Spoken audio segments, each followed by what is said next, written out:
Don't panic. We needed to book the villas for Mackenzie's content trip immediately. Treat it as an investment in the family brand. That was the text I got from my mother. Catherine.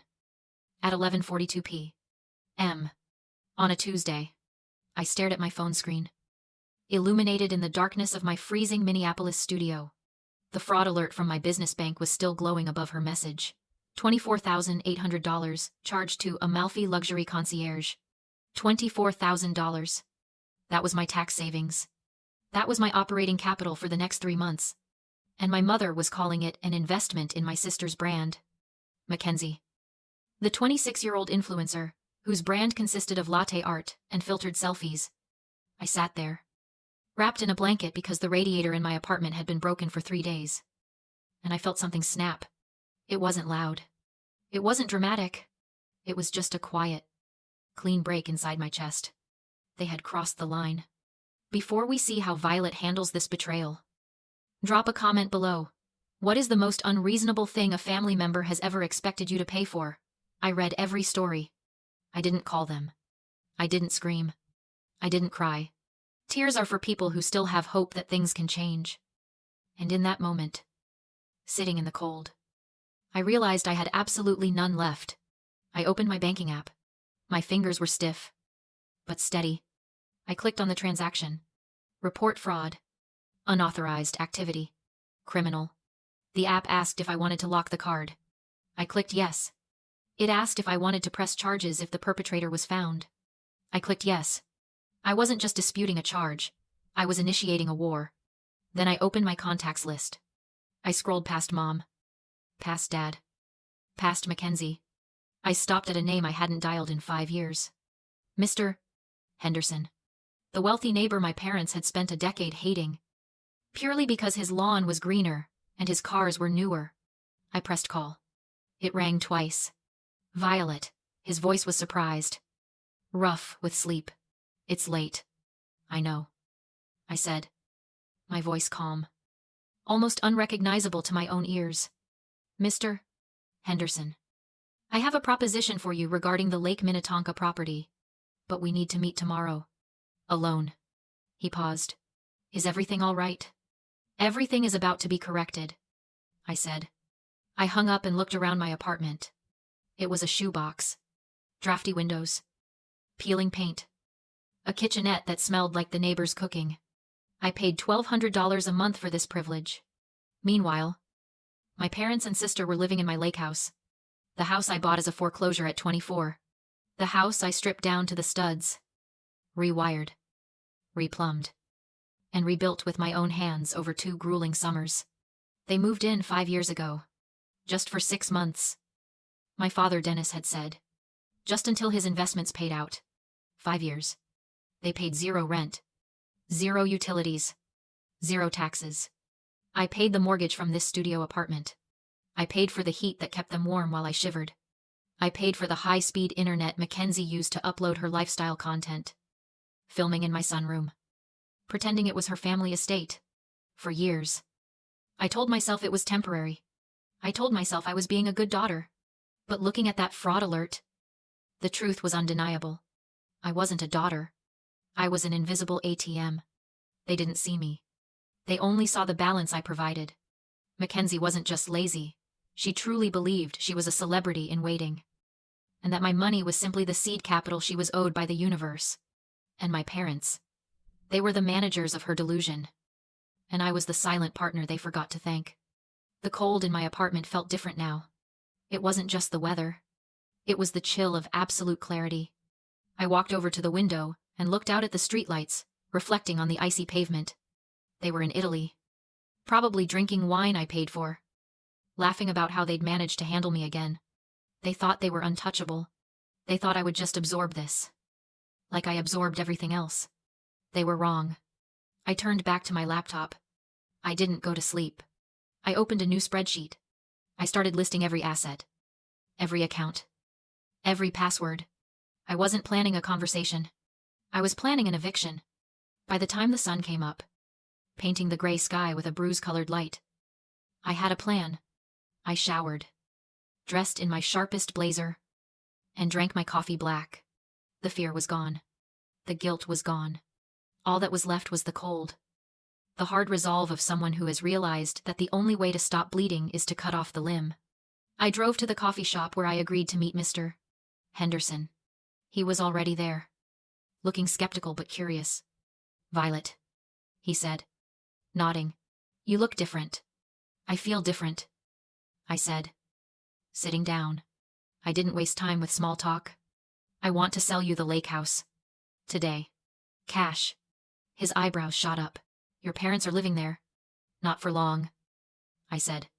"I'm offering it to you for 20% below market value. But there are conditions." "I'm listening." "Immediate cash close. No inspections. And you take possession in 72 hours. He leaned back, a slow smile spreading across his face. He knew what this meant. He knew my parents. He knew how much they hated him. How much they postured and preened and pretended they were better than him. The idea of evicting them, of owning the roof over their heads, was sweeter to him than the discount. "You're serious?" he asked. "Deadly. And your parents?" "They're in Italy," I said, on my dime. "They'll be back on Sunday. So they come home to me." "Exactly." He extended his hand. "Deal." I shook it. His grip was firm. A business transaction. It felt cleaner, more honest than any hug I'd received from my mother in a decade. After the meeting, I drove to the lake house. I needed the deed. And I needed to retrieve a few personal boxes from the attic before the Hendersons took over. I punched in the code at the gate. It still worked. Of course. Why would they change it? They didn't pay for it. The driveway was plowed, thanks to the service I paid for. The house looked beautiful in the winter light. Smoke curling from the chimney. My chimney. I let myself in. The heat hit me like a wall. It was 75 degrees in there. All the lights were on. There were packages piled by the door, Amazon boxes, boutique bags, all addressed to Mackenzie. I walked through the living room. It looked like a magazine spread, but cluttered with the debris of their entitlement. Wine glasses on the side tables. Mackenzie's ring light set up in the center of the room. A half-eaten croissant on a plate on my antique rug. I went to the home office. This was where I needed to be. I opened the file cabinet where I kept the house documents. They were there. Buried under my father's investment files, stacks of brochures for get-rich-quick schemes and luxury car leases. As I pulled out the deed, something else caught my eye. A folder labeled tax documents. It looked thin. Too thin. I opened it. It was empty. My heart hammered against my ribs. I logged into my business cloud on my phone, checking the digital backups. The folder there was empty too. Deleted. I sat down in my father's leather chair bought with my bonus 3 years ago and started digging deeper into the digital trash bin. I found them. The files. But I also found something else. A scanned PDF. It was a bank authorization form, dated 6 months ago. It granted Dennis J. Miller full access to my business tax savings account. At the bottom was a signature. Violet Miller. Except I hadn't signed it. I stared at the looping script. It was a good forgery. But it wasn't mine. The tail of the V was too long. The T was crossed with a flourish I never used. He had forged my signature. He hadn't just used the credit card for the trip. He had given himself a key to the vault. He had been siphoning money for months. Small amounts I might miss. And deleting the alerts. The $24,000 for Italy wasn't an impulse. It was just the grand finale. This wasn't family borrowing. This wasn't even theft. This was federal crime. Wire fraud. Forgery. Identity theft. I sat there in the silence of the house I built, holding the proof of my father's felony in my hand. And suddenly, the last shred of hesitation evaporated. The sale to the Hendersons wasn't just revenge anymore. It was necessary justice. It was self-defense. I stood up. I didn't take the boxes from the attic. I didn't take the photos off the mantle. I took the deed. The forged document. And I walked out. I locked the door behind me. I didn't look back. The next 3 days were a blur of paperwork and precision. The title company rushed the closing. Mr. Henderson wired the funds. The deed was recorded. By Friday afternoon, the house, my house. Their house was legally the property of the man they despised most in the world. I sat in my studio Friday night, staring at my bank account. The balance was staggering. The proceeds from the sale, plus the refund from the fraud claim on the credit card. I was liquid. I was solvent. I was free. But the silence was heavy. I knew what was coming. Saturday morning. I woke up early. I made tea. I sat by the window and waited. At 10 a.m. my phone buzzed. It was a notification from my security system, which I had transferred to Mr. Henderson, but hadn't disconnected from my phone yet. Motion detected driveway. I opened the app. I watched the live feed. A black town car pulled up to the gate. My parents and Mackenzie spilled out. Tanned. Exhausted. Lugging designer suitcases. They looked annoyed that the gate hadn't opened automatically. My father punched the code. Nothing happened. He punched it again. Harder. My mother said something to him, gesturing at the house. Mackenzie was already on her phone, probably trying to post a home sweet home story. Then, the front door of the house opened. Mr. Henderson stepped out onto the porch. He was wearing a thick cardigan and holding a mug of coffee.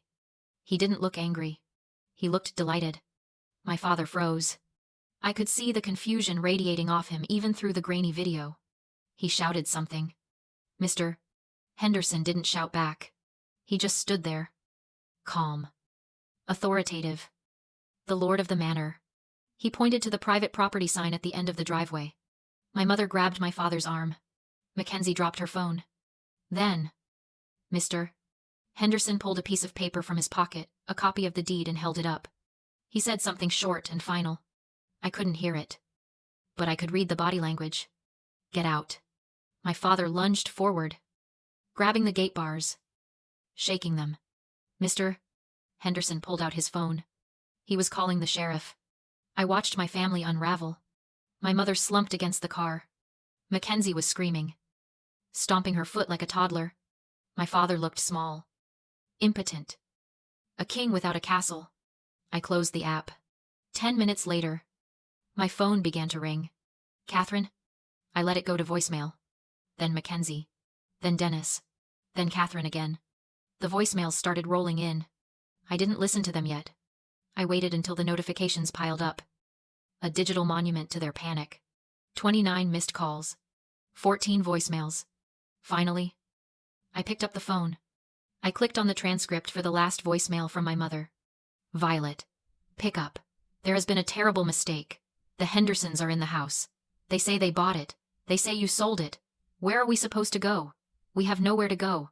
The neighbors are watching. They're laughing at us. Fix this. Violet, fix this right now. I typed one text message. You spent your rent money on a boat in Positano. I suggest you ask the Hendersons for a loan. I hit send. Then I opened the settings menu. Block contact. Block contact. Block contact. I put the phone down. The silence returned to my apartment. But this time, it wasn't cold. It was peaceful. Months later, I'm sitting in my new apartment. It's warm here. South-facing windows. Hardwood floors. A kitchen that smells like fresh bread because I finally have time to bake. I bought it with the proceeds from the lake house. Cash. No mortgage. No leverage for anyone to hold over me. My business is thriving, without the constant drain of family emergencies and unauthorized withdrawals. I hired a junior architect. We just landed a contract for a municipal library. I hear things. Of course. Minneapolis is a small town in some ways. I hear my parents are living in a 2-bedroom rental near the airport. It's cramped. My mother complains to anyone who will listen about her ungrateful daughter who stole their home. But people know the Hendersons. They know the story about the fraud. They know about the forgery, which I didn't press charges on. Only because the sale of the house covered the loss. And the shame was punishment enough. But the threat hangs over Dennis's head like a guillotine, keeping him quiet. Mackenzie had to get a job. A real one. Receptionist at a dental office. No more content trips. No more ring lights in the sunroom. I think about them sometimes. I think about the years I spent trying to buy their love. Trying to earn my place at a table where I was only ever a servant. I look at the camera now. At you. To everyone who is still holding the key to a house that hurts them. You don't owe them your shelter. You owe yourself a home. You don't owe them your life just because they gave it to you. Especially if they only use it to feed on you. Breaking the chain is terrifying. The silence is loud. The guilt is heavy. But on the other side of that guilt is a life that actually belongs to you. If this story spoke to you, if you've ever had to break a chain to save yourself, share this video. Let's remind each other that no is a complete sentence. And don't forget to subscribe for more stories of truth and reclamation.